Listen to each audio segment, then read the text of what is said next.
At my dad's birthday, everything seemed normal, until my 7-year-old daughter called me on the phone and said, "Get out. Now." When I asked what happened, her voice shook as she repeated, "Get out of the house." I obeyed, and 3 months later they were begging me to forgive them. Look, I need to tell you something that's going to sound completely insane. 3 months ago, my 7-year-old daughter saved my life with a phone call, and I still don't know if I should thank her or be terrified of how she knew what she knew. It was Dad's 72nd birthday. Nothing special planned, just family dinner at my childhood home, the kind of obligatory gathering where everyone pretends we're closer than we actually are. My wife Sarah had been acting weird all week, jumpy and distracted, but I chalked it up to work stress. She'd been pulling late nights at the marketing firm, coming home smelling like someone else's cologne, but hey, office buildings are full of people wearing cologne, right? I'm an idiot sometimes.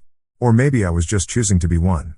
The house looked exactly like it had when I was 12, same faded wallpaper in the hallway, same creaky third step on the stairs, same smell of my mother's lavender potpourri mixed with decades of Sunday roasts. Mom had gone all out with decorations, streamers and balloons like Dad was turning 7 instead of 72. It was sweet in that suffocating way that family gatherings always are. My daughter Emma was being unusually quiet, sitting in the corner of the living room with her little hands folded in her lap. She kept staring at Sarah with these intense brown eyes, my eyes, actually, which made the whole thing more unsettling. Kids that age aren't supposed to look like they're solving complex equations in their heads. "Emma, sweetheart, why don't you go play with your cousins?" I suggested, nodding toward the chaos of kids running around the backyard. She shook her head slowly. "I want to stay here, Daddy." Something in her tone made my stomach twist, but before I could ask why, Dad launched into one of his endless stories about his Navy days. You know the type, every family gathering needs at least 3 stories about how tough things were back in his day. I found myself nodding along while mentally calculating how long until we could politely leave. Sarah had positioned herself near the kitchen, chatting with my sister Linda about some reality TV show I'd never heard of. She kept checking her phone, though. Quick glances when she thought no one was looking. The kind of glances that set off alarm bells in the primitive part of your brain, the part that kept our ancestors alive when saber-toothed tigers were still a legitimate concern. "David, you okay?" Mom asked, appearing beside me with a plate of those little sandwiches she always makes. "You look distracted." "Just thinking about work," I lied. The truth was, I felt like I was watching everything through thick glass, present but disconnected, like my body knew something my brain hadn't figured out yet. The afternoon crawled by. Dad opened his gifts with the enthusiasm of someone who'd rather be napping. Sarah laughed too loud at Uncle Rick's awful jokes. Emma remained glued to my side, occasionally tugging on my shirt sleeve for no apparent reason. Around 4 o'clock, things took a turn toward the surreal. I was helping Mom clear plates when Emma appeared in the kitchen doorway. She looked pale, almost gray, like she'd seen something that had drained the color from her face. "Daddy," she whispered, "can I have your phone?" "What for, sweetheart?" "I need to call you." The words hit my ears but didn't make sense. "Call me?" I was standing right there. "Emma, I'm right here. What do you need to call me about?" Her little face crumpled with frustration. "Not now, Daddy. Later. When you're not safe." The temperature in the kitchen seemed to drop 10 degrees. Mom stopped scraping plates. Sarah, who'd been laughing with Linda in the living room, went suddenly quiet. "Emma, what are you talking about?" I knelt down to her level, searching her face for clues. Kids say weird things all the time, but this felt different. This felt important. She glanced around the kitchen nervously, then leaned close to my ear. Her whisper was so quiet I almost missed it. "Uncle Rick isn't Uncle Rick." Before I could ask what she meant, she was gone, slipping out of the kitchen like smoke. I stood there staring at the empty doorway, trying to process what had just happened. Uncle Rick isn't Uncle Rick? What kind of cryptic nonsense was that? But when I looked through the kitchen window into the backyard, I saw Uncle Rick talking on his phone by the fence, his back turned to the house. There was something about his posture, the way he kept glancing back at the house, that made my skin crawl. He'd been my dad's brother-in-law for 20 years. I'd known him my entire adult life. So why did he suddenly look like a stranger? The rest of the afternoon passed in a haze of forced normalcy. We sang happy birthday. We ate cake. Everyone pretended to be having a wonderful time while the air buzzed with unspoken tension. Emma stuck to me like glue, her small hand clutching mine with surprising strength. As we were getting ready to leave, Sarah announced she had to run back to the office.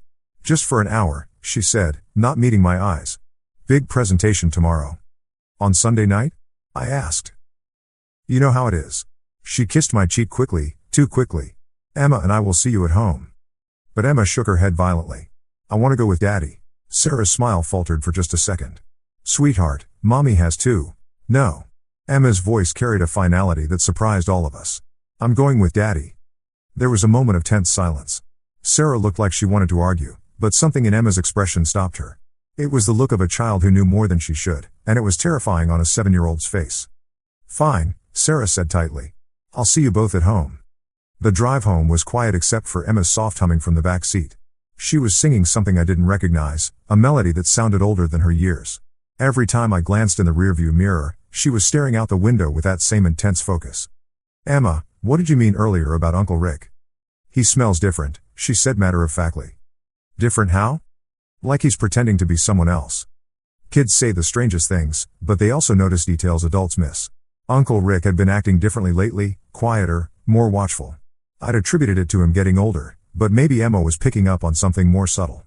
We got home around 7. Our house looked exactly the same as when we'd left that morning, red brick colonial, white shutters, perfectly manicured lawn courtesy of our landscaping service. But something felt off. The front door was slightly ajar, which was weird because I distinctly remembered Sarah locking it before we left. "Stay in the car for a minute, sweetheart," I told Emma. "No, Daddy. Don't go in there."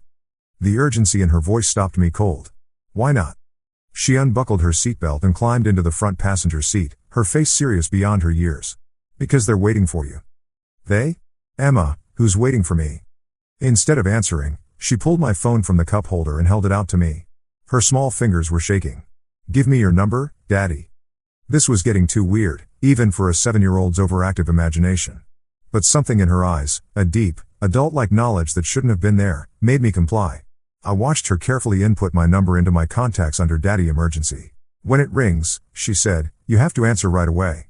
And you have to do exactly what I tell you to do." Before I could respond, she pressed call. My phone buzzed in my hand. The caller ID showed Daddy Emergency. I stared at the screen, then at Emma, then back at the screen. She was calling me from my own phone. The logical part of my brain wanted to laugh at the absurdity, but the primitive part, the part that had kept my ancestors alive, was screaming at me to listen. I answered. "Emma? Daddy?" Her voice sounded different through the phone, more distant and urgent. "Get out. Now." "What?" "Emma, you're right here with me. Get out of the house." But I wasn't in the house. I was sitting in my car in the driveway, staring at my daughter who was somehow calling me from the same car. None of this made sense. "Emma, I'm not in the house. I'm right here with you." Her voice shook as she repeated, "Get out of the house." That's when I realized she wasn't talking to present me. She was talking to future me. Somehow, impossibly, my 7-year-old daughter was warning me about something that hadn't happened yet. I looked at the front door again. Still slightly open. Still wrong. "Emma," I whispered, "what's in there?" But she'd already hung up.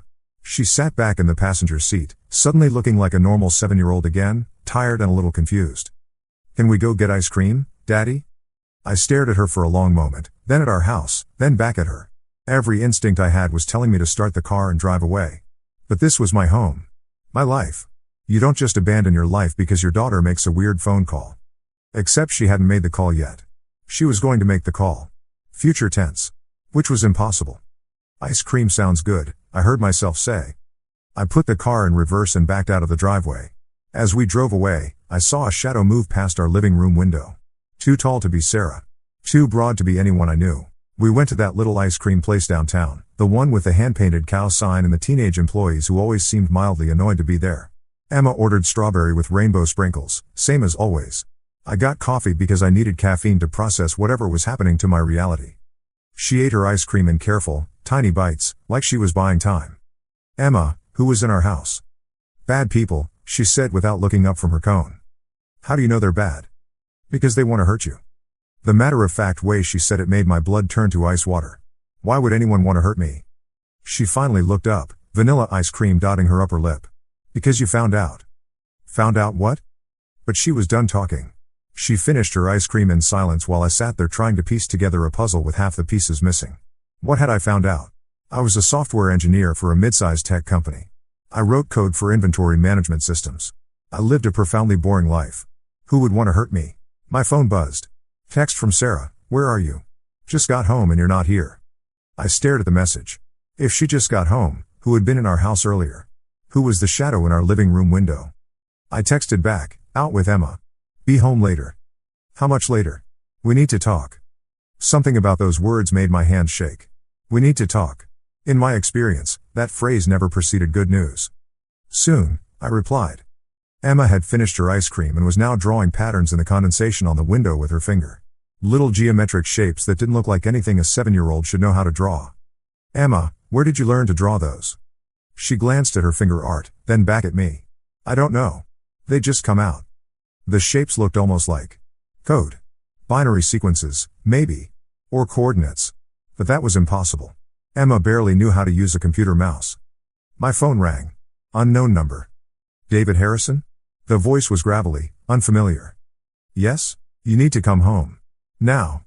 Who is this? Someone who has your wife. You have 30 minutes. The line went dead. Emma was watching me with those two knowing eyes. That's them, isn't it? I nodded, unable to speak. Don't go home, Daddy. Emma, they have your mother. No, she said quietly. They have someone who looks like her. The words hit me like a physical blow. I stared at my daughter, this small person who somehow knew things she shouldn't know, who could call me from the same phone she was holding, who drew code patterns without understanding what they were. Emma, what's happening to us? She reached over and took my hand. Her small fingers were warm and solid and real. I don't know, Daddy. But we have to be very careful. 25 minutes. I had 25 minutes to figure out how to save my wife from people who might not be people, in a house that might not be safe, based on the warnings of a 7-year-old who seemed to know the future. The smart thing would be to call the police. But what would I tell them? My daughter called me from my own phone to warn me about something that hadn't happened yet? They'd think I was having some kind of breakdown. Maybe I was. Emma, I need you to be very honest with me. Do you know who those people are? She nodded solemnly. Can you tell me? They're the ones who took the real Uncle Rick. My blood turned to liquid nitrogen. What happened to the real Uncle Rick? I think he's somewhere dark, she whispered. Somewhere cold. I closed my eyes and tried to think. Uncle Rick had been acting strange for weeks. More withdrawn, different mannerisms, even his laugh sounded off. But he looked like Rick, sounded like Rick when he spoke. How could someone not be Rick while still being Rick? Unless they were very, very good at pretending. 15 minutes now. I needed to make a decision. I pulled out my phone and scrolled through my contacts until I found my neighbor Jerry's number. Jerry was a retired cop, still built like someone you wouldn't want to meet in a dark alley, and he owed me a favor from when I'd fixed his computer last month. Jerry? It's David from next door. I need help. What kind of help? The kind where you bring that service weapon you definitely don't still have. There was a pause. That kind of help's going to cost you more than computer repair. Name your price. Explanation first. Full truth. I looked at Emma, who nodded encouragingly. So I told Jerry everything. The weird phone call, Emma's warnings, the shadow in our window, the threatening call. All of it. When I finished, there was a long silence. Kid, Jerry said finally, either you're having the world's most elaborate psychotic break, or you've stumbled into something seriously bad. Either way, you shouldn't handle it alone. So you'll help? I'll meet you at the corner of Oak and Maple in 10 minutes. And David? Bring the kid. If she's seeing things you're not, we might need her eyes. The drive to Oak and Maple took 5 minutes. Emma sat quietly in the passenger seat, occasionally giving me directions even though I knew the way. Turn left at the blue house, Daddy. I was going to turn left. I know. But now you're sure. Jerry was waiting in his old pickup truck, wearing a black jacket that probably concealed enough firepower to invade a small country. He got out when he saw us, moving with the careful economy of someone who'd spent decades in dangerous situations. This is Emma, I said as he approached. Jerry knelt down to her level. Hello, Emma. Your dad tells me you're pretty good at knowing things. She studied his face seriously. You're not pretending to be someone else. No, I'm not. Can you tell when people are pretending? They smell wrong. And their eyes don't match their voice. Jerry glanced up at me with raised eyebrows. Kids got good instincts. That's exactly what we taught undercover officers to watch for. So you believe her? I believe something's wrong. Your house has been under surveillance for 3 days. 2 unmarked vans, rotating shifts. Professional setup. My legs went weak. 3 days? Why didn't you tell me? Figured it was federal something or other. You work with computers, right? Thought maybe you'd access something you shouldn't have. Jerry stood up, scanning the street with professional paranoia. But when kids start making prophetic phone calls, it's time to pay attention. What's the plan? Jerry pulled out his phone and showed me an aerial view of our neighborhood. Our house was marked with a red pin, surrounded by several blue pins. Those blue pins are escape routes. We're going to approach from the back, through the Henderson's yard. Emma stays in the truck with the radio. He handed her a small walkie-talkie. If anything feels wrong, anything at all, you tell us immediately. Emma tested the radio. Jerry? Can you hear me? His radio crackled. Loud and clear, sweetheart. Remember, you're our early warning system. We left Emma in Jerry's truck with strict instructions to drive away if things went bad. She hugged me tight before I left, whispering something in my ear that made my blood freeze. The woman in there isn't Mommy. But Mommy's still alive. Jerry and I made our way through the Hendersons' backyard, moving quietly through the shadows. The sun was setting, painting everything in shades of orange and red that made the whole scene look like a movie set. There, Jerry whispered, pointing toward our back deck. 2 figures in your living room. Moving around like they're searching for something. I squinted through the gathering darkness. 2 shapes, definitely not Sarah. Too tall, too broad. And they were going through our things with systematic precision. Any idea what they're looking for? Jerry asked. I have no clue. I'm a software engineer. I write boring code for boring companies. The most classified thing in my house is Emma's diary. Jerry gave me a sharp look. What kind of code? Inventory management. Stock tracking. Database optimization. Nothing sensitive. For which companies? Mostly small retail chains. Some logistics firms. I paused, trying to remember. Actually, I did some contract work last month for a shipping company. Maritime something. They wanted a custom tracking system for high-value cargo. Jerry went very still. Maritime. David, what exactly did you track for them? Container shipments. Mostly routine stuff. Food products, electronics, textiles. I was starting to get a bad feeling. Why? Because 3 weeks ago, customs intercepted a container ship carrying $200 million worth of uncut diamonds. Diamonds that disappeared from evidence lockup 2 days later. Jerry's voice was grim. If your tracking system documented those diamonds, the pieces clicked into place with sickening clarity. The late nights Sarah had been working. Uncle Rick's strange behavior. The surveillance on our house. They weren't after me, they were after the data I'd unknowingly collected. Jerry, I think I accidentally documented a smuggling operation. And I think they know you know. My radio crackled. Emma's voice, tight with fear. Daddy, someone's coming toward the truck. Jerry was already moving, pulling me back toward the street. Emma, drive away. Now. Go to the police station and wait for us there. I can't drive. Yes, you can, sweetheart. Put the truck in drive and press the gas pedal gently. There was a pause, then the sound of an engine starting. Emma's voice came through static. It's working. But Daddy, there are more cars coming. Lots of them. We reached the street just in time to see Jerry's pickup truck lurching down Oak Street with my 7-year-old daughter behind the wheel. Behind her, 2 black sedans were giving chase. She's heading for the police station, Jerry said, pulling out his phone. But those cars are going to catch her first. That's when Emma proved she was definitely my daughter. Instead of driving straight to the police station, she took a hard right into the Walmart parking lot. The pickup truck bounced over the curb and came to a stop near the store entrance, right under the bright security lights where dozens of cameras could record everything. The black sedans had no choice but to drive past, unable to do anything suspicious in such a public place. Smart kid, Jerry muttered with admiration. She just turned a kidnapping into a public relations disaster. My radio crackled again. Daddy? I'm okay. There are lots of people here. The bad men drove away. Stay right there, Emma. Don't move until you see us. Jerry and I ran through the neighborhood toward Walmart, both of us too old to be sprinting like teenagers but too panicked to care. When we reached the parking lot, Emma was standing beside the truck, surrounded by curious shoppers and 2 store security guards. Is this your daughter, sir? One of the guards asked. Yes. There was an emergency at home. She had to drive here. The guard looked skeptical until Jerry flashed his old badge. Police emergency, he said smoothly. We need to get these civilians to safety. Within minutes, we were back in the truck with Emma buckled safely between us. Jerry was already on his phone with someone he referred to only as Rodriguez. We need a safe house, he was saying. Family of 3, federal situation, possible organized crime connections. A pause. Yeah, I'll vouch for them. Kid's got abilities we might need. When he hung up, I asked, abilities? Your daughter just outmaneuvered a professional extraction team using a pickup truck in a Walmart parking lot. That's not normal 7-year-old thinking. Emma was quiet for most of the drive to whatever safe house Jerry had arranged. But as we pulled into the driveway of a nondescript ranch house in a suburb I didn't recognize, she spoke up. Daddy? The lady they have at our house. She's going to call you soon. What lady? The one pretending to be Mommy. Before I could ask more questions, my phone rang. Sarah's number.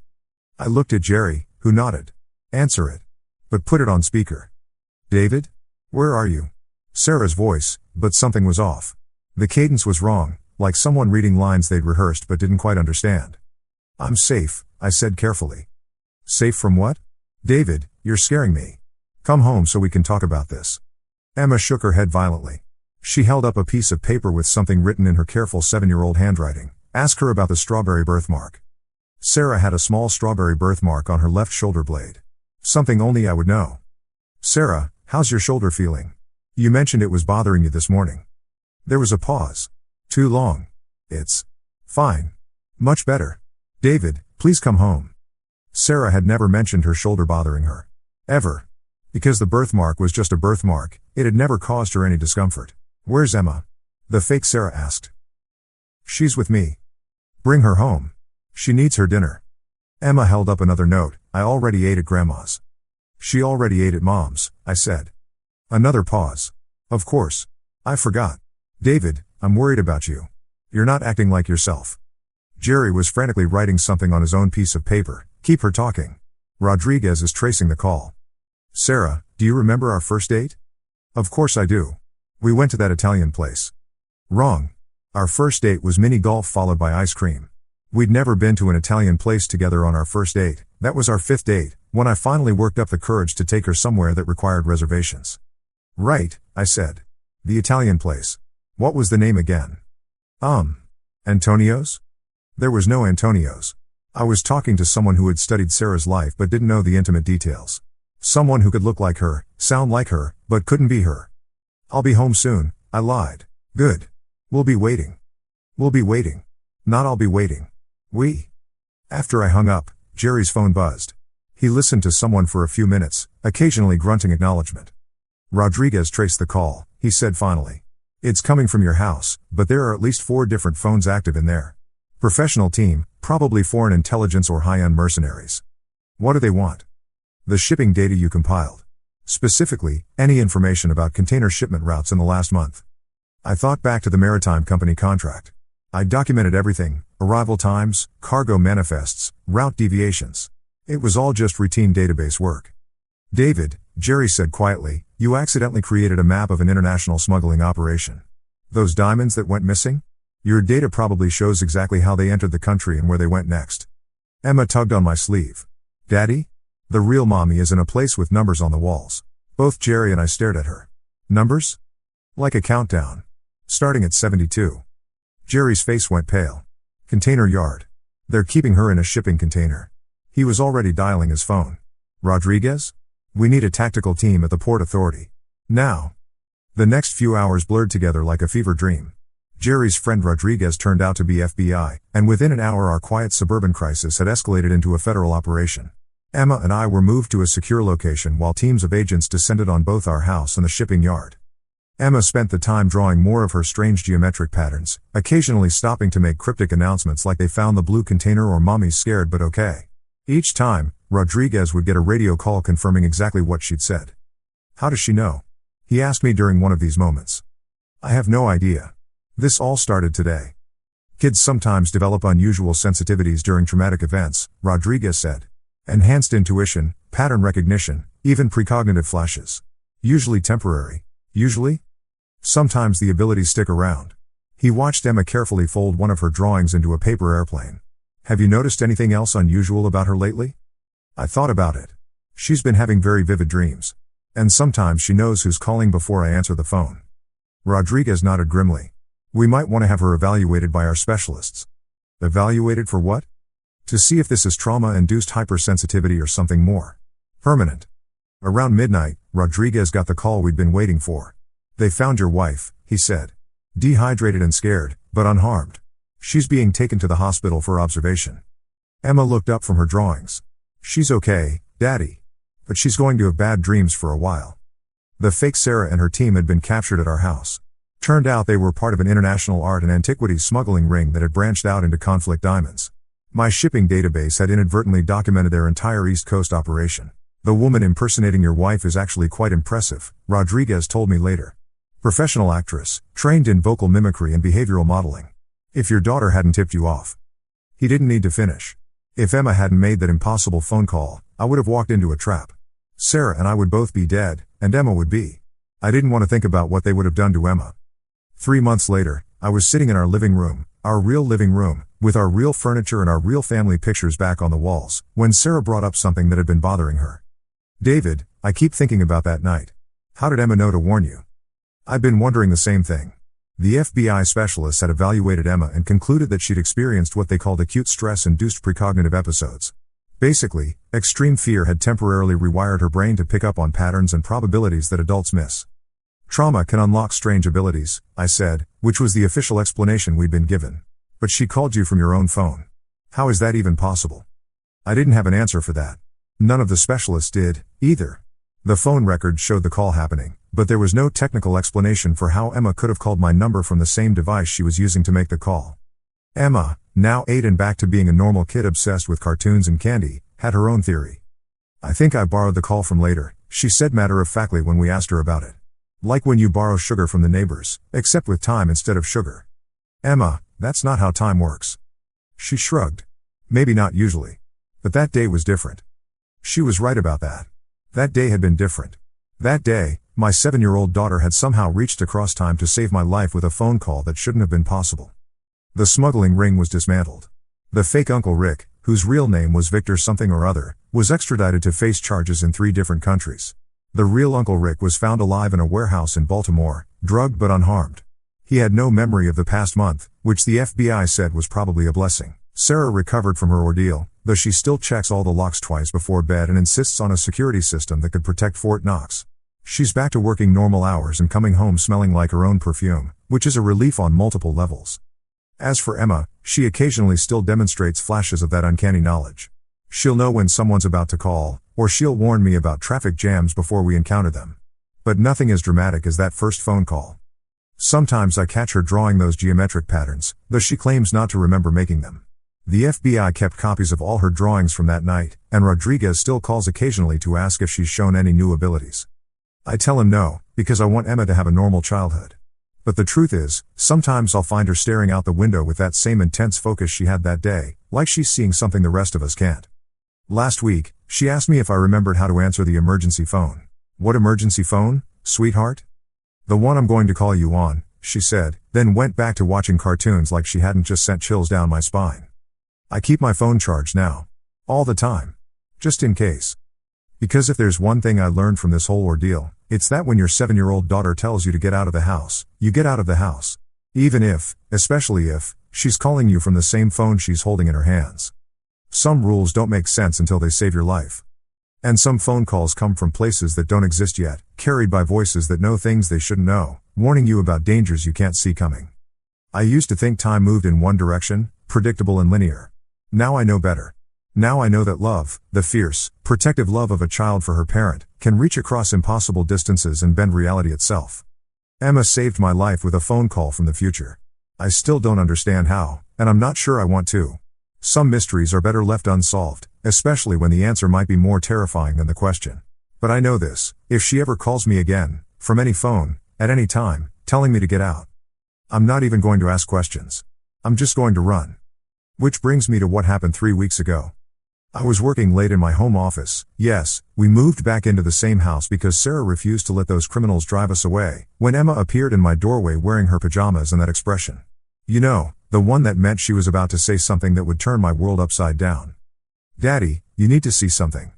She led me to her bedroom, where she'd been drawing again. But these weren't the geometric patterns from before. These were maps.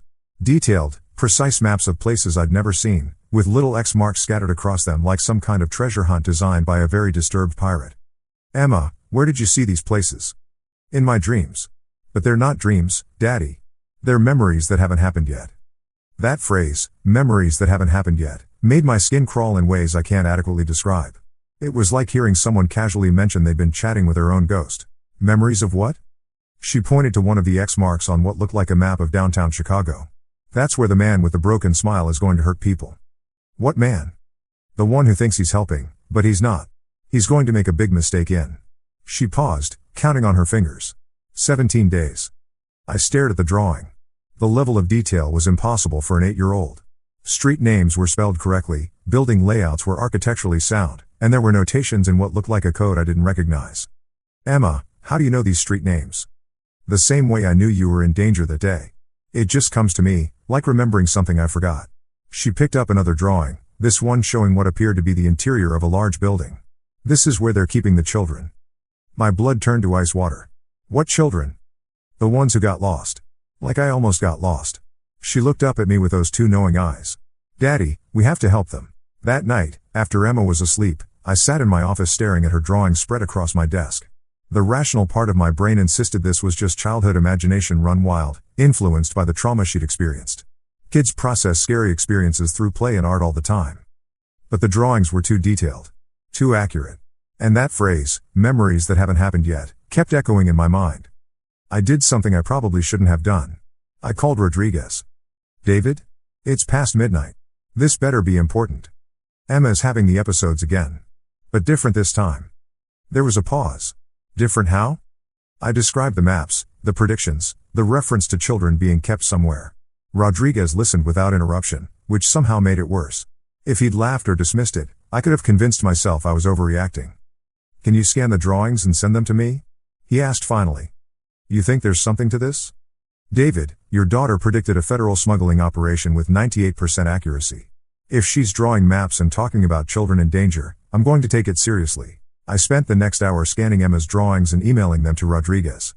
Each image looked more ominous on my computer screen, the X marks like wounds, the careful annotations like warnings written in a language only Emma understood. The next morning, Rodriguez called back. David, we need to talk. In person. Today. What did you find? The building in your daughter's drawing? It matches the layout of a warehouse we've been investigating. Part of a human trafficking operation we haven't been able to crack. The words hit me like a physical blow. Human trafficking. Children. Emma's innocent drawings suddenly felt like evidence from a crime scene. How could she possibly know about that? That's what we need to figure out. Can you bring her in for another evaluation? Emma was surprisingly calm about going back to the FBI office. She packed a small backpack with crayons, paper, and her stuffed elephant, like she was going on a field trip instead of a federal consultation. Will I have to draw more pictures? She asked during the drive. Maybe. Would that bother you? She considered this seriously. It's scary sometimes, seeing things that haven't happened. But if it helps people, then it's okay. The maturity in her voice broke my heart. 8 years old, and she was already carrying the weight of knowledge that grown adults couldn't handle. Dr. Sarah Chen, the FBI's specialist in what they called anomalous cognitive phenomena, met us in a room that looked more like a playroom than an interrogation chamber. Toys scattered around, bright colors on the walls, the kind of place designed to make children feel safe. Hello, Emma. I'm Dr. Chen. I'd like to talk to you about your drawings, if that's okay. Emma studied Dr. Chen's face with that intense focus. You're not pretending to be someone else, she announced, apparently satisfied. No, I'm not. Can you always tell when people are pretending? Usually. Sometimes it's harder with grown-ups because they're better at lying. Dr. Chen glanced at me with raised eyebrows. Emma, when you draw these pictures, how do you know what to draw? It's like watching a movie, but the movie is in my head and it's about things that are going to happen. Sometimes the movie is fuzzy, and sometimes it's very clear. Is the movie playing right now? Emma nodded. There's a lady with red hair who's very scared. She's in a room with no windows, and she can hear children crying through the walls. Dr. Chen went very still. Can you draw what you see? For the next hour, Emma drew with the focused intensity of someone much older. Her small hands moved quickly across the paper, creating images that were both childlike and disturbingly accurate. A woman tied to a chair. A hallway with numbered doors. A loading dock with specific truck license plates clearly visible. Emma, Dr. Chen said gently, do you know when these things are going to happen? Soon. Maybe tonight? The numbers on the wall keep changing. Dr. Chen excused herself to make a phone call. Through the glass window, I could see her speaking urgently to someone, occasionally gesturing toward Emma's drawings. Daddy, Emma said quietly, are we helping the scared lady? I think so, sweetheart. I hope so. Good. She has a little girl who misses her very much. 20 minutes later, Rodriguez burst into the room with 3 other agents I didn't recognize. They studied Emma's drawings with the intensity of generals planning a military campaign. Emma, Rodriguez said, kneeling down to her level, this is very important. Can you tell us exactly where this building is? Emma picked up a fresh piece of paper and began drawing a map with startling precision. Streets, intersections, even building numbers were marked with careful accuracy. It's near the big bridge with the green towers, she said, adding details as she drew. The building has a sign that says Metro Logistics, but that's not what they really do there. Rodriguez was already on his phone. We need surveillance on Metro Logistics, 1247 Industrial Boulevard. Possible trafficking operation in progress. Rodriguez, I said, what if she's wrong? What if this is just trauma-induced hallucination? Then we investigate a warehouse and find nothing, he replied. But if she's right. He didn't finish the sentence. He didn't need to. Emma finished her map and held it out to Rodriguez. The lady with red hair is in room 7. But you have to hurry, because the man with the broken smile is going to move everyone tomorrow. Broken smile? Dr. Chen asked. Emma pointed to her own mouth. Like this. She stretched her lips into a grotesque grin that didn't reach her eyes. He thinks he's smiling, but it's wrong. Like he learned how to smile from watching other people but never felt happy himself. The accuracy of that description, a textbook description of a psychopath's emotional mimicry, sent chills through the room. Rodriguez was coordinating with his team when Emma tugged on my sleeve. Daddy, there's something else. Something worse. What do you mean? The man with the broken smile. He knows about me. He knows I can see things. She lowered her voice to a whisper. He's coming for us next. The room went dead silent. Rodriguez slowly put down his phone. Emma, how do you know he knows about you? Because in the movie in my head, I can see him looking at pictures of our house. And he's smiling his broken smile. That night, while Emma slept under FBI protection at a secure location, tactical teams surrounded Metro Logistics. The operation was swift and silent, until it wasn't. Rodriguez called me at 3 a.m. with an update that made my hand shake. We found 12 victims, including the woman with red hair. All alive, all going to be okay. His voice was grim. But David, we also found something else. A file cabinet full of surveillance photos. Your house, your family, Emma's school. This has been planned for weeks. Where's the man Emma described? Gone. Vanished. But he left something behind, a note addressed to the little girl who sees too much. I felt like someone had dumped ice water directly into my bloodstream. What did it say? I'll be seeing you soon, Emma. You and I have so much to discuss. When I told Emma about the note the next morning, she didn't seem surprised. If anything, she looked almost relieved. Now you believe me, she said simply. Emma, we're going to keep you safe. I promise. She shook her head sadly. Daddy, you can't promise that. Because in the movie in my head, he finds us anyway. When? Christmas Eve. He's going to come dressed like Santa Claus, but Santa doesn't have broken smiles. That was 8 weeks away. 8 weeks to find a man who could disappear like smoke, who knew Emma's abilities better than we did, who was smart enough to stay 3 steps ahead of federal agents. 8 weeks to figure out how to protect a child who could see the future but couldn't change it. Rodriguez assigned a full protection detail to our family. Our house became a fortress of surveillance equipment and armed agents who tried to look casual while scanning for threats that might not exist yet. Emma adapted to the protection with the same eerie calm she'd shown throughout this entire ordeal. She drew pictures of the agents, somehow knowing their real names even though they'd given her fake ones. She predicted when Rodriguez would call with updates, often answering my phone before it rang. Daddy, she said one evening while drawing another of her geometric patterns, what if seeing the future isn't a gift? What if it's a trap? What do you mean? What if the man with the broken smile can see the future too? What if he knows I can see him coming, and that's why he's not worried? The possibility hadn't occurred to me, but it made a horrible kind of sense. If Emma's abilities had been triggered by trauma, what kind of trauma might have created someone like her stalker? Emma, in your dreams about Christmas Eve, do you see how it ends? She paused in her drawing, her small hand hovering over the paper. I see 2 endings, Daddy.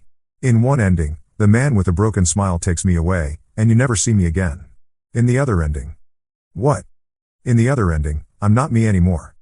The chill those words sent through me was unlike anything I'd ever experienced. It was the cold of deep space, of absolute zero, of hope dying. What do you mean, you're not you anymore? I mean I become like him. Someone who can see the future but uses it to hurt people instead of helping them. She looked up at me with eyes that seemed far too old. Daddy, what if the reason he wants me is because he's lonely? What if he's looking for someone like him? The idea that this monster might want to turn my daughter into another monster was so horrifying I couldn't process it. But Emma seemed to accept it as just another piece of information from her impossible movie screen of future memories. Rodriguez arrived an hour later with news that didn't improve my mood. We identified him, he said, spreading photos across our dining room table. Real name is Marcus Kane. Former military intelligence, discharged after psychological evaluation revealed severe antisocial tendencies and possible precognitive capabilities. Precognitive capabilities? Turns out the military has been studying people like Emma for decades. Kane was part of an experimental program before he went off the rails. Rodriguez picked up one of the photos, showing a man with hollow eyes and that same broken smile Emma had described. He's been using his abilities to stay ahead of law enforcement for 5 years. Always knows when we're coming. So how do we catch someone who can see us coming? Emma looked up from her drawing. You don't catch him, Daddy. You let him come to you. Absolutely not. It's the only way. Because in all the movies in my head, the only time he doesn't win is when I'm the one who chooses when and where we meet. Rodriguez and I exchanged glances.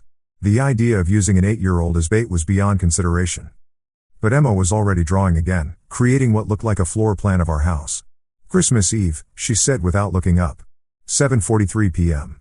He comes through the back door while everyone's watching the front. How do you know the exact time? Because that's when the movie always starts.